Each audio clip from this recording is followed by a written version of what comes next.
하늘에 계신 우리 아버지, 아버지의 이름을 거룩하게 하시며 아버지의 나라가 오게 하시며 아버지의 뜻이 하늘에서와 같이 땅에서도 이루어지게 하소서. 오늘 우리에게 일용할 양식을 주시고 우리가 우리에게 잘못한 사람을 용서하여 준 것 같이 우리 죄를 용서하여 주시고 우리를 시험에 빠지지 않게 하시고 악에서 구하소서. 나라와 권능과 영광이 영원히 아버지의 것입니다.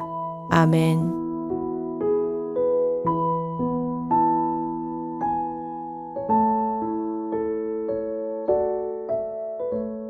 이튿날 바다 건너편에 서 있던 무리가 배 한 척 외에 다른 배가 거기 없는 것과 또 어제 예수께서 제자들과 함께 그 배에 오르지 아니하시고 제자들만 가는 것을 보았더니 그러나 디베랴에서 배들이 주께서 축사하신 후 여럿이 떡 먹던 그곳에 가까이 왔더라.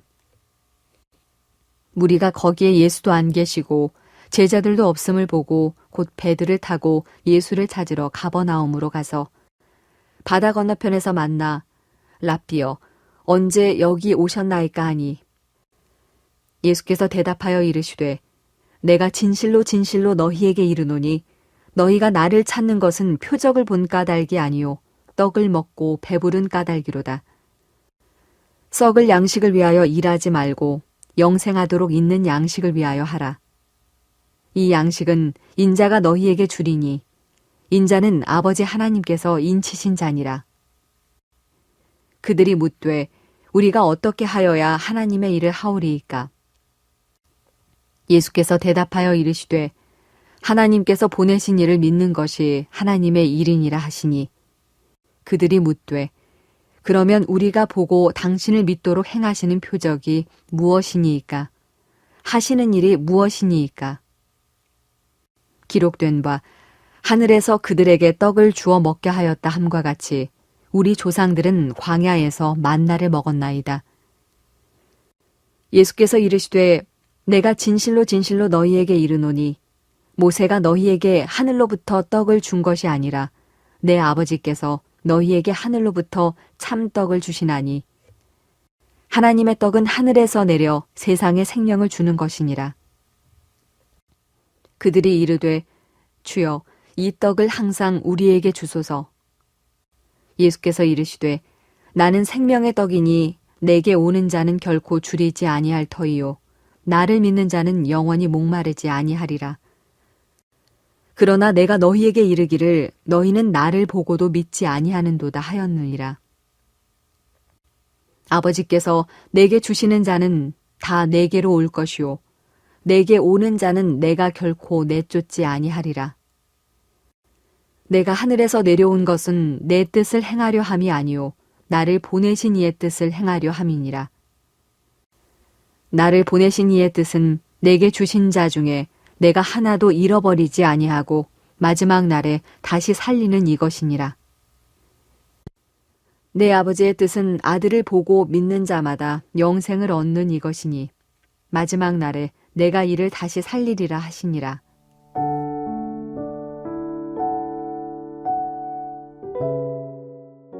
여러분은 최근 재미있게 본 영화나 드라마가 있습니까? 잘 만들어진 작품을 보고 나면 마음속에 진한 감동이 남습니다. 때론 감동이 짙어서 눈물까지 흘리기도 합니다.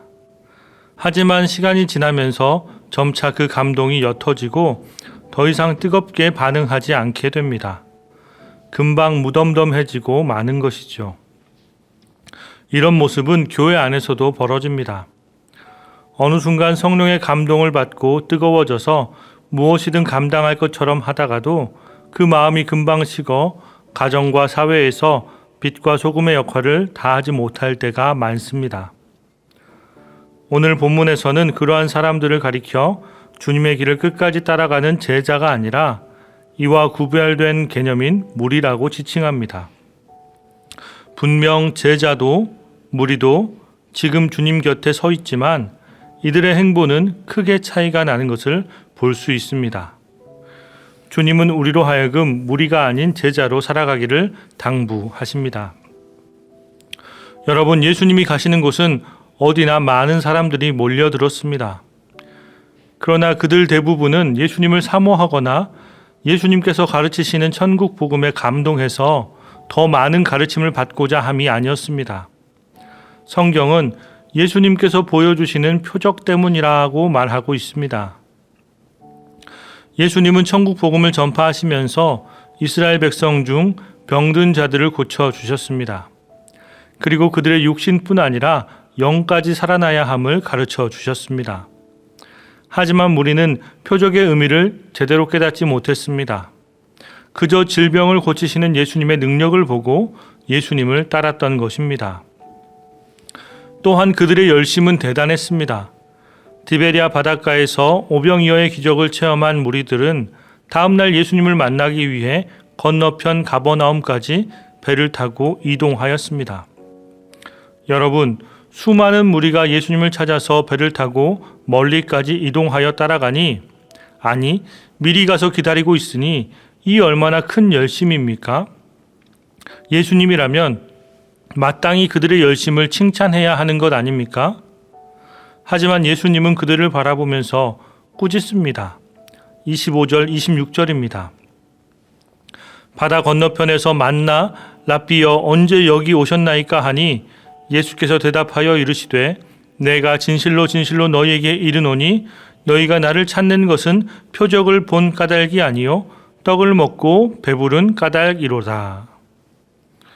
사랑하는 여러분, 이들의 열심은 참된 믿음의 발로가 아니었습니다. 무리는 예수님을 통해 양식을 얻고자 했을 뿐 그분이 주시는 영생에 관하여는 전혀 알지 못했습니다. 많은 이들이 처음에는 예수님이 보여준 표적이 신기해서 따릅니다. 하지만 표적의 진정한 의미를 알지 못한 채 각자 자신의 필요를 채우기 위해서 예수님을 계속 따르고 있다는 말입니다. 어떤 이는 질병의 치료를 구할 것이고 어떤 이는 성공을 꿈꾸기도 합니다. 어떤 이는 먹고 사는 현실적인 문제를 위해서 구하기도 합니다.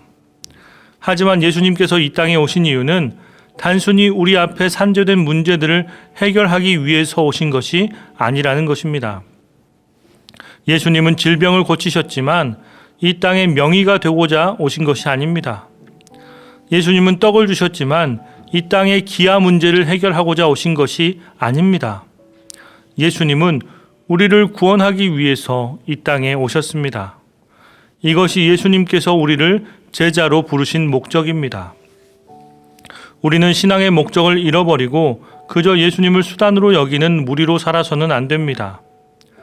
죄된 우리를 구원하신 예수님의 사랑을 깨달아 구원받은 백성으로 이 땅에 복음을 전하는 예수님의 제자로 바르게 서야 하는 것입니다.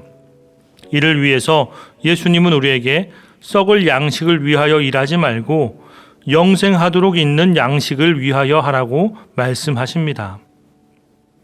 그럼 영생하도록 있는 양식을 얻기 위해서는 어떻게 해야 할까요? 하나님의 일을 우리는 감당해야 합니다.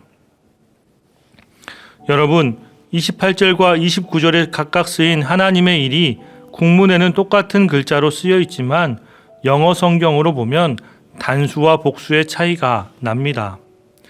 28절에서는 works of God이라고 하는 복수로 쓰여 있지만 29절은 work of God이라고 하는 단수로 쓰여 있습니다. 28절에서는 무리들은 예수님께 어떤 하나님의 일을 해야 하나 물을 때에 예배, 기도, 헌금, 봉사 등 여러 가지 일들을 해야지만 그 대가로 영생을 얻을 수 있다고 생각했습니다. 하지만 예수님은 단 한 가지만 말씀하셨습니다.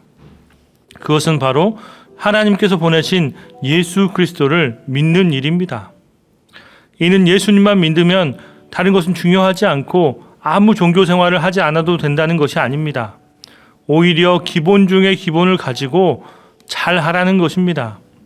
기본을 놓치고서 열심에 빠지는 무리가 아니라 기본을 지키며 끝까지 주님을 따르는 참된 제자로 살라는 것입니다.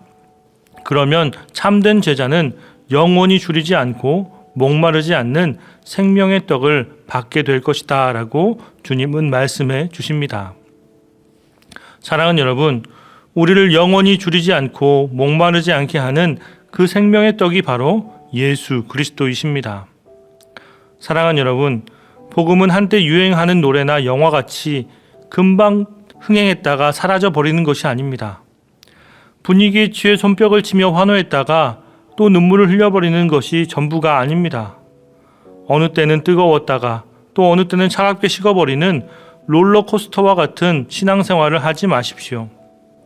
이는 우리 안에 받아 먹고 싶은 떡이 있기 때문에 그렇습니다. 내가 원하는 것을 주면 좋고 안 주면 서운해하는 것이 아니라 우리를 영원히 줄이지도 목마르지도 않게 하는 그 생명의 떡을 드십시오. 그 떡을 받아 누리는 자가 참된 제자입니다. 그래서 무리가 아닌 참된 제자로 살아가시기 바랍니다. 기도하겠습니다. 주님, 믿음을 따라 산다고 하면서 정작 자기 만족을 위해서만 주님을 찾았던 저희들을 용서하여 주옵소서. 이제 썩어 없어질 양식을 얻기 위해 고군분투하던 삶에서 돌이켜 우리에게 참된 만족을 주는 생명의 떡이신 예수님을 받아 먹고 온전히 믿고 따르는 일에 힘쓰게 하여 주옵소서. 그리하여 우리 삶이 우리를 구원하신 주님 안에서 항상 거하며 영원히 허기지지 않는 배부름으로 풍성하게 채워지게 하옵소서. 더 이상 무리가 아닌 참된 제자로 살아가기를 다짐하며 이 땅에 생명의 떡으로 오신 예수님의 이름으로 기도하옵나이다. 아멘.